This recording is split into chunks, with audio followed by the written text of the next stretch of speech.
அண்ணா வாடா ராகுலே, ஏன்டா லேட்டு? வர வழியில் பைக் ரிப்பேர்ண்ணா, மெக்கானிக் சீட்டில் விட்ருக்குண்ணா, அதானே லேட்டு. சரி உள்ளே போய் வேலையை பார். சரிங்கண்ணா. ராகுல், அண்ணா பேங்க் வேலையெல்லாம் முடிச்சியா? நான் போயிட்டு வந்துடுறேங்கண்ணா. சரிடா. ஐயோ, லாஸ்ட் பஸ்ஸுக்கு வேறு டைம் ஆச்சு, வண்டியும் இல்லை, எப்படி போக போகிறேன்னு தெரியல. இவர் வேறு ஒர்க் முடிச்சு கொடுத்துட்டு போங்கிறாரு, என்ன பண்ண போகிறேன்னு. அண்ணா வேலை முடிச்சுண்ணா, நான் போயிட்டு வரேண்ணா. சரி ராகுல், நீ பார்த்து பத்திரமா போயிட்டு வா.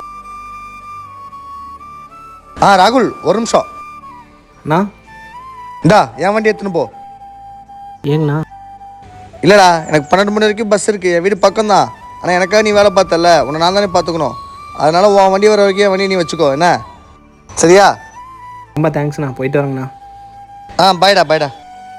மச்சான் லேட் ஆகிடுச்சுடா, பைக் வேறு மெக்கானிக் செட்டில் நிற்கிது, பஸ் வேறு இருக்குதான்னு தெரில, எப்படி வரப்போகிற நேரம் தெரியல மச்சான். எல்லாருக்கும் இப்படி ஒரு ஓனர் கிடைக்கிறதில்ல, நம்மள்கிட்ட வேலை செய்கிறவங்க நம்ம நல்லா பார்த்துக்கணுன்னு.